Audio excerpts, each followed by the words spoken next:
Good morning, everyone. Good morning. Happy to see all of you turn out this morning. And just so you'll know, the bell that was rung by President Bob Lord is the bell that's used to start every Rotary meeting. And this particular bell was rung for the first time on May 5th, 1927, by none other than George T. Davidson. And today, September 11th, is officially a day of service and remembrance. And as we remember the service of George and the other Rotarians that have followed him, I'd like everyone to please rise and we'll pledge allegiance. I pledge allegiance to the flag of the United States of America and to the republic for which it stands, one nation, under God, indivisible, with liberty and justice for all.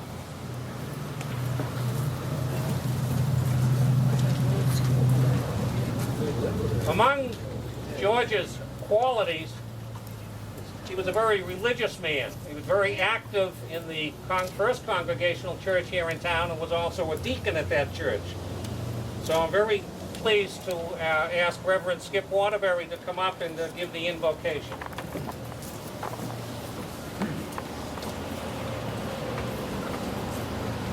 I wonder if you would bow your heads with me in prayer.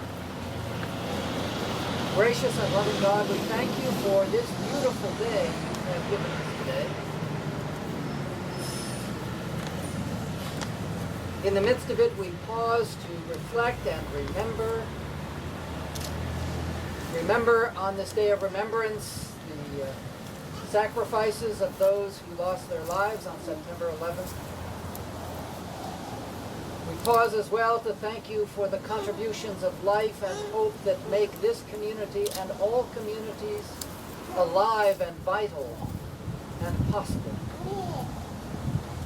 We especially pause this day, O God, to give you thanks for George and his involvement for many years here. We gather to rededicate this park. We gather to remember that we are part of an ongoing legacy of commitment that has gone on before us, is in our hands today, and shall call forth to tomorrow. Be with us as we remember, and as we celebrate, and as we dedicate. For in all these things, you are the one who holds us. You are the one who calls us. You are the one who empowers us to life in all its splendor. We ask these things in your name, O God. Amen.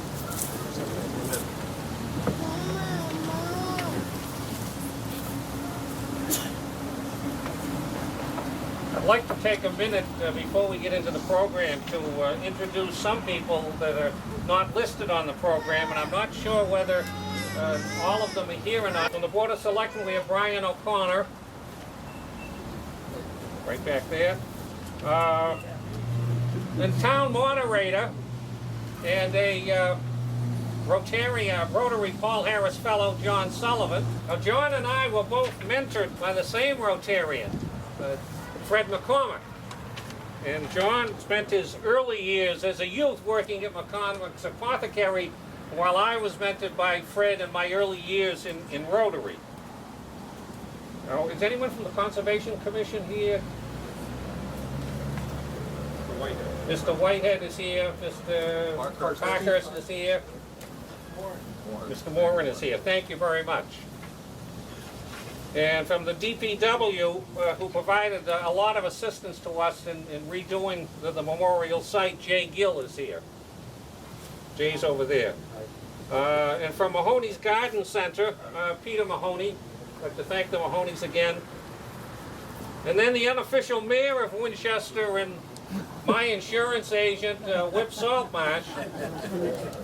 The mayor designation was my idea. The rest of it was the way Whip wrote it. And we're thrilled today to have a large gathering of the Davidson family here. Now I'd like to turn the program over for a minute to Bob Lord, who is the president of the Winchester Rotary Club. Isn't this a spectacular day? We're certainly very lucky. And again, I'd like to thank all the Davidson family for coming and joining us for this momentous occasion. My name's Bob Lord, and I'm the current president of the Winchester Rotary Club, or formerly known as the Rotary Club of Winchester. I was preceded by 85 other presidents, many of whom were distinguished members of the Winchester community. Certainly George Davidson, our very first president in 1927, being one of the most outstanding community leaders. I'm very honored and privileged to be the president, whose members unselfishly do so much for this community and beyond. We're just one of 33,000 Rotary clubs around the world with 1.2 members. There are some yellow pamphlets, I have one here with me, that are circulating around. Please take one if they're on the coffee table and so forth, that describe the Winchester Rotary Club, various organizations that we support, and various projects that we perform. To name just a few of our local activities, though, we provide scholarships to graduating seniors, and we support numerous school programs, including the McCall after-school program, as well as youth sports programs. We support the town library, the Winchester Hospital, the Winchester Community Music School, Meals on Wheels, Mission of Deeds, the Woburn Council of Social Concern Food Pantry, just to name a few of the activities that we participate with or provide financial support to. If you have a few minutes to learn more about us, please look at our yellow pamphlet and look up our website, which will give you a great deal more information about who we are and what our objectives are and about our organization. Again, thank you all for joining us, and I'll now turn the program over to Donna Donaio, who was last year's president, and she'll continue. Thank you, Bob.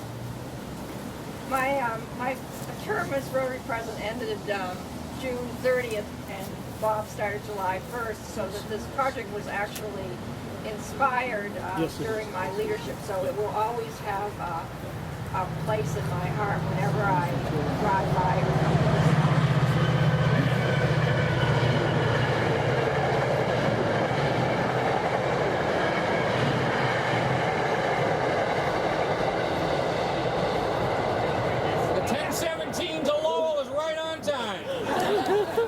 I'm actually from a railroad family. Both my grandfather and my father were lifelong employees of Boston, Maine, so I'm just glad that that's commuter train and not a freight train. My heart is full of joy and gratitude as I stand here on this beautiful day with members of my Rotary family and all of our special invited guests. This project was inspired by a Rotary history project initiated by Jack Keene. And early in my term, Jack spoke at our Rotary Club and told us all the stories of our past leaders, and we were all fascinated to learn about our beginnings. It was during this presentation that the hidden gem that this park it came on our radar screen because many of us had never been to the park, and we didn't know that it was actually named after the first George T. Davidson, the first president of our club. The next Sunday, my friend and Rotary member and board member Linda Doucette picked me up, and the two of us came to the park and we walked the entire length. It was a day much like today.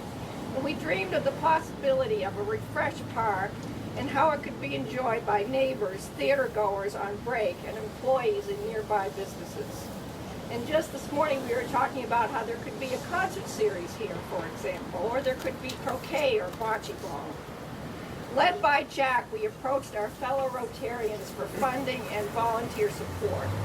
And then other community members who are named, I know Jack's acknowledged them, but there are just many community members that have supported us in this project. And the rest, as they say, is history.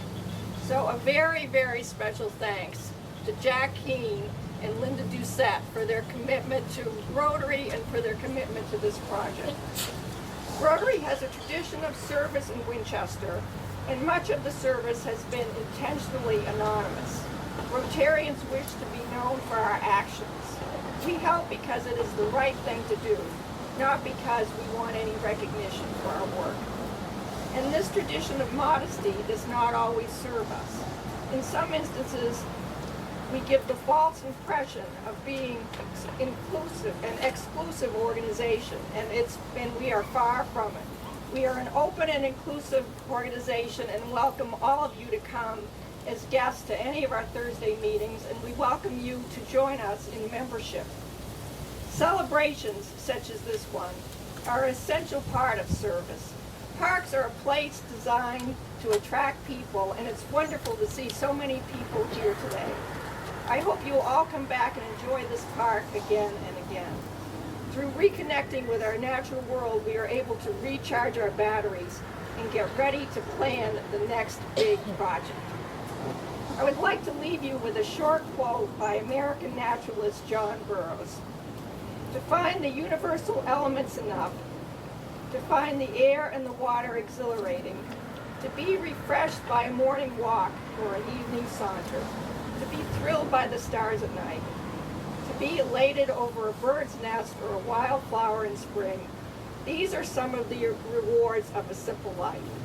And when we all return or drive by this haven, we can remember this day. The free and simple joys of this park are available to all of us 24/7. Thank you.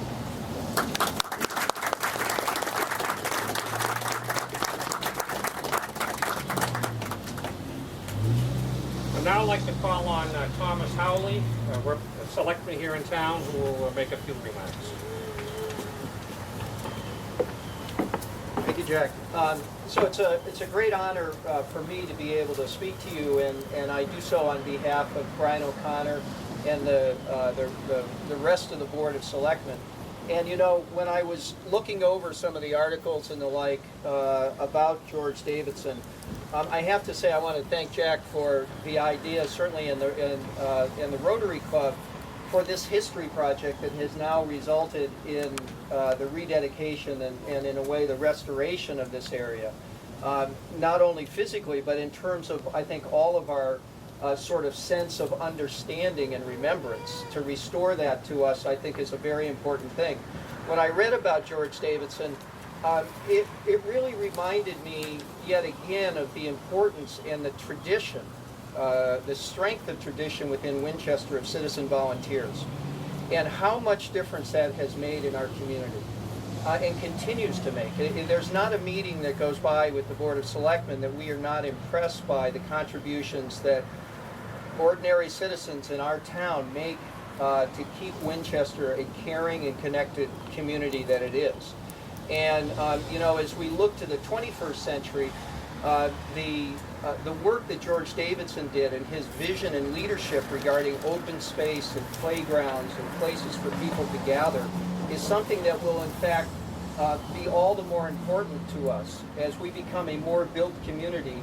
Our understanding of the importance of open space like Right Lock Farm, like our playing fields that are being restored at Manchester Field and other places, like Beauregard Beach and the recent fan splash effort, which I believe may lead to further restoration of that facility. The Ginfield Playground, which is also being restored. And all of those things are happening because of citizen input, citizen vision and leadership, just like George Davidson did so many years ago and that we still enjoy. So I want to very much thank the Rotary Club for the work, often unheralded, that it does throughout our community. And we very, very much appreciate having the opportunity to be part of this today. So thank you very, very much on behalf of the board. This dedication teaches us how to live our lives by the example of George Davidson and his family and his legacy, which is the Rotary Club. One of his legacies is the Rotary Club of Winchester. Not many of us will be remembered 56 years after we die as individuals. But I think what we do in building community, that is our legacy. And so I thank the Rotary Club for carrying on and building on that legacy and creating legacies that will, maybe you won't be remembered individually 56 years after we die, but our legacy will live on. And this beautiful park is part of that, and Now, at this part of the program, if you look at the program, it's remarks by Jack Keane, so sit back and relax. We're going to continue the history lesson. It is in vain to dream of a wildness distant from ourselves. There is none such. It is the bog in our brains and bowels, the primitive vigor of nature in us, that inspires that dream.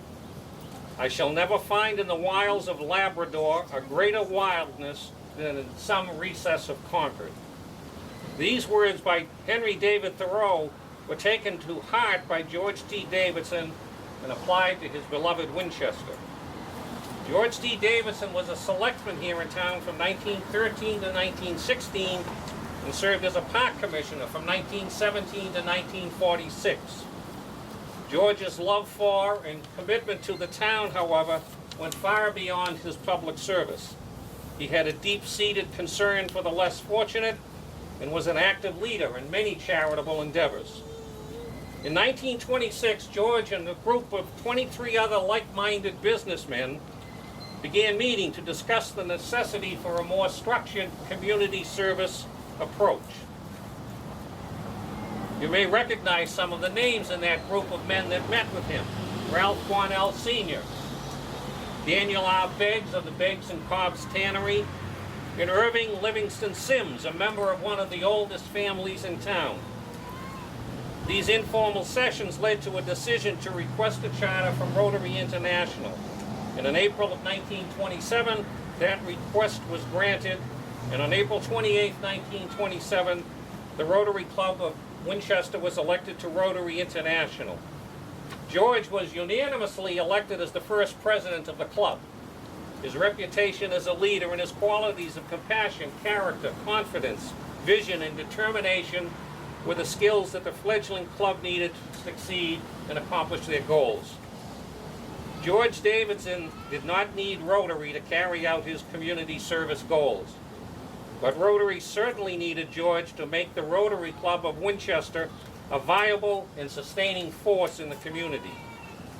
His leadership in that first year and his continued efforts as a Rotarian enabled the local club to prosper and carry out its mandate of service above self. George epitomized the motto of service above self. And this is no more realized than in his dogged efforts over 34 years of service to the town, sometimes under intense opposition, to ensure that future generations have parks, playgrounds, and other recreational facilities that are protected and restored. George, more than anyone, is responsible for the preservation of parkland within this community. It is this legacy to protect and restore that the present and future generations must guard. The plan proposed by landscape architect Herbert Kellaway, a disciple of Frederick Law Olmsted, to develop a network of parks and ponds along the Aberdjona, and carried out by George in his role as a park commissioner, is a living and ever-changing entity. If we are truly to honor George, we must be the protectors of his vision. To be protectors, however, we have to be vigilant and make the modifications and revisions necessary to preserve the pristine character of the park system and the waterways within the community. The names of 5 Winchester Rotarians are proudly engraved in locations around town that designate maintained green space. Also, there is one location that was a $10,000 restoration effort of the clubs in 1982. We, the Rotary Club of Winchester, are dedicated to help preserve, protect, and restore the green space in town in their honor.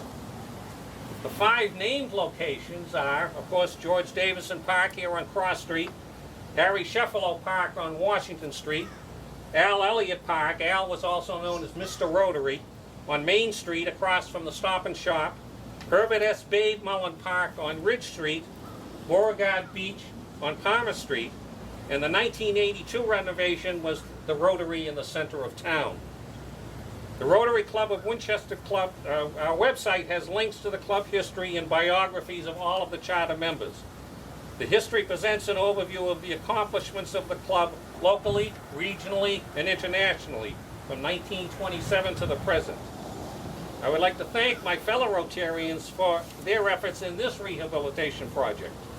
Not only did the club provide the funding, but the membership provided the labor force to undertake the planting of the trees and the shrubs.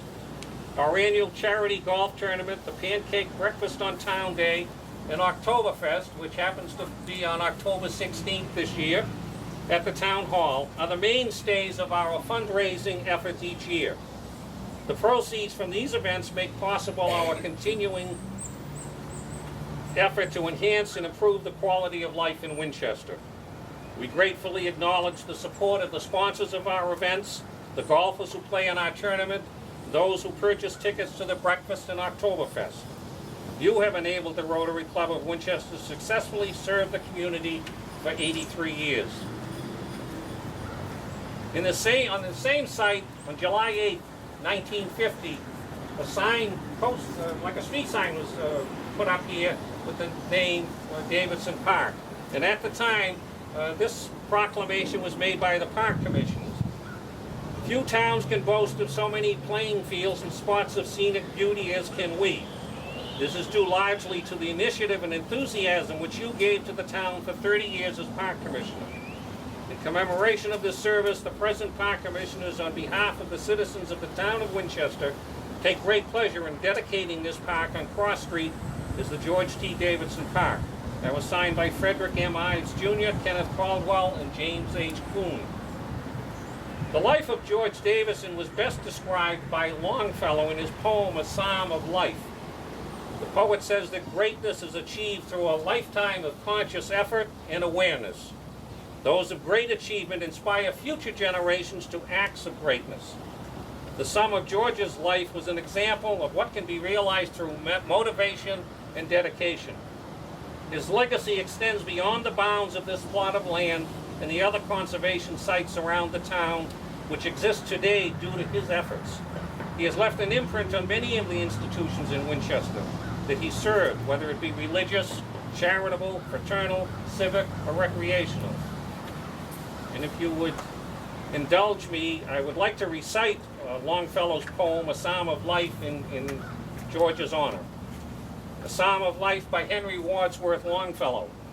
What the heart of the young man said to the psalmist: "Tell me not in mournful numbers, life is but an empty dream. For the soul is dead that slumbers, and things are not what they seem. Life is real, life is earnest, and the grave is not its goal. Dust thou art, to dust returnest, was not spoken of the soul. Not enjoyment and not sorrow is our destined end or way, but to act that each tomorrow find us farther than today. Art is long and time is fleeting, and our hearts, though stout and brave, still like muffled drums are beating funeral marches to the grave. In the world's broad field of battle, in the bivouac of life, be not like dumb driven cattle, be a hero in the strife. Trust no future, howe'er pleasant, let the dead past bury its dead. Act in the living present, heart within, in God o'erhead. Lives of great men all remind us we can make our lives sublime, and departing leave behind us footprints on the sands of time. Footprints that perhaps another, sailing o'er life's solemn main, a forlorn and shipwrecked brother, seen, shall take heart again. Let us then be up and doing, with the heart for any fate, still achieving, still pursuing, learn to labor and to wait. At this point, we're going to unveil the new plaque. The old plaque that we removed from the stone. So we'll give that to you, and the family can decide what to do. Now, if everybody would please move out to the street.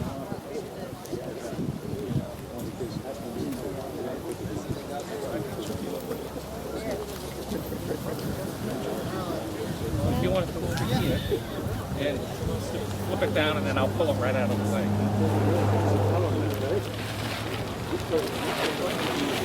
Great.